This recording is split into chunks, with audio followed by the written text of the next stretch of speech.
जी नमस्ते, मैं डॉक्टर पूजा। आज हम बात करेंगे कमर दर्द के बारे में और उसकी प्रिवेंशन और ट्रीटमेंट के बारे में।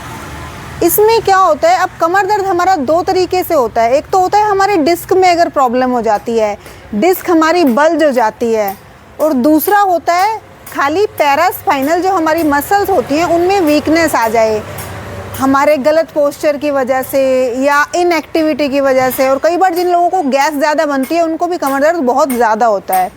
तो अगर डिस्क में आपको प्रॉब्लम होती है तो उसकी एक्सरसाइजेज थोड़ी सी और ज़्यादा स्पेसिफिक हो जाती हैं।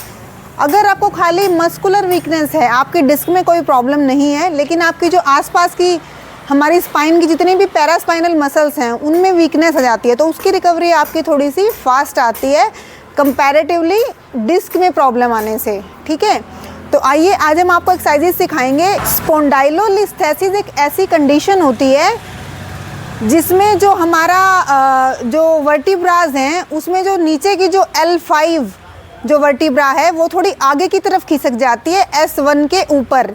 उसमें क्या होता है, डॉग कॉलर टाइप अपीयरेंस होती है अगर हम एक्सरे में उसको चेक करते हैं। खाली यही एक ऐसी कंडीशन होती है स्पाइन की जिसमें पेशेंट को पीछे झुकने से मना किया जाता है और आगे की तरफ झुकने के लिए बोला जाता है।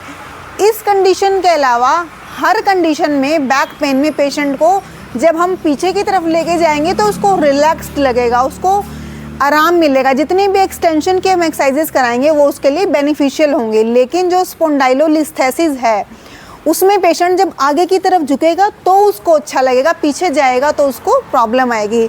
तो आज हम स्पॉन्डाइलोलिस्थेसिस के बारे में डिस्कस नहीं कर रहे हैं, हम बाकी जो नॉर्मल मस्कुलर स्पाज्म और नॉर्मल जो डिस्क की प्रॉब्लम होती है उसकी एक्सरसाइजेस के बारे में आपको बता रहे हैं। तो आइए हम पहले बताते हैं। स्टैंडिंग में सबसे पहले इसमें वही है, पेशेंट को ताड़ासन करने के लिए बोला जाता है।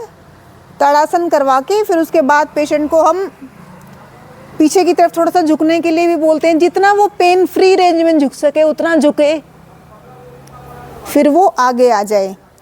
ऐसा 4-5 बार वो आराम से कर सकता है। इसके बाद कुछ एक्सरसाइजेज होती हैं जो हम बैठ के पेशेंट को कराते हैं।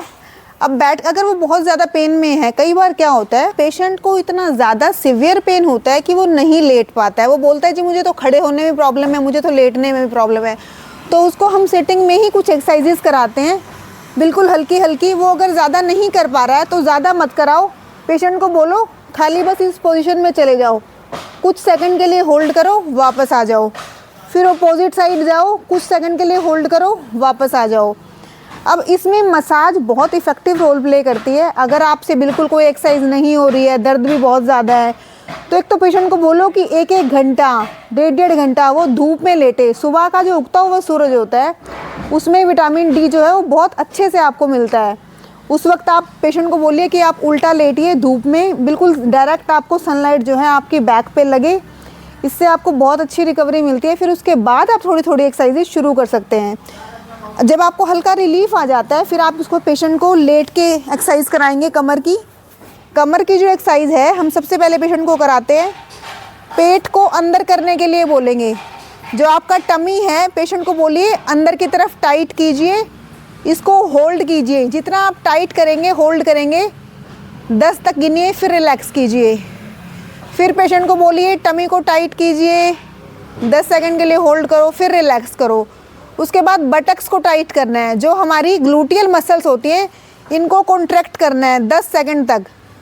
1 2 3 4 5 6 7 8 9 10 रिलैक्स।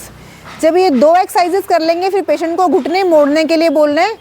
घुटने मोड़ के पेशेंट को बोलेंगे फेस अपोजिट साइड और आपकी नीज दूसरी साइड। इसको फिर से आपको होल्ड करना है। ये जो हमारी मूवमेंट है ये हमारी स्पाइन को, हमारी स्पाइनल मसल्स को मोबिलाइज भी करती हैं और उनके स्पाज्म को भी कम करने में बहुत ही हेल्प करती हैं। इसके बाद हम जो मूवमेंट कराते हैं वो ब्रिजिंग कराते हैं। अब ब्रिजिंग जितनी आपसे हो पाए पेन फ्री रेंज में आप ब्रिजिंग करेंगे। कुछ सेकंड्स के लिए उसको होल्ड करेंगे, फिर रिलैक्स करेंगे, फिर से उठाएंगे, होल्ड करेंगे पोजीशन को, रिलैक्स करेंगे। 2-2 4-4 एक्सरसाइजेज आप उसकी हर 2-3 दिन में बढ़ाएंगे जिससे उसकी सारी ही मसल्स खुलती चली जाएंगी। अब पेशेंट को बोलेंगे नी टू चेस्ट करने के लिए। अब कुछ पेशेंट्स को जिनको ज़्यादा दर्द है वो खाली यही मूवमेंट करेंगे, कुछ सेकंड के लिए होल्ड करेंगे और रिलैक्स कर देंगे।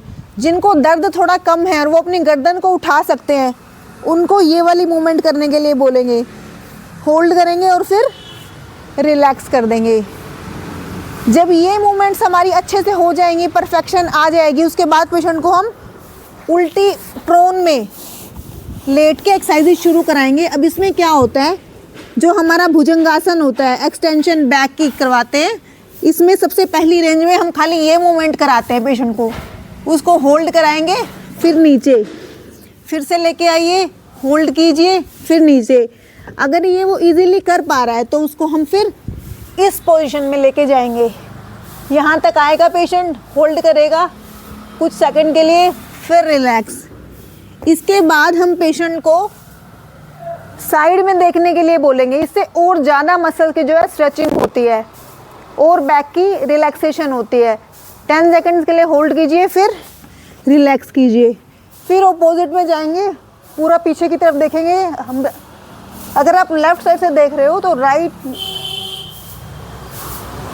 राइट लेग को देखना है, 10 सेकंड्स के लिए होल्ड करना है और रिलैक्स करना है। तो ये हमारे कुछ एक्सरसाइजेज हैं बैक की, जिनको आप अपना डेली रूटीन में कर सकते हैं। अगर आपको प्रॉब्लम नहीं भी है तो भी आप इनको अगर करेंगे तो धीरे धीरे आपकी जो है फ्लेक्सिबिलिटी वो बढ़ती जाएगी। नमस्ते।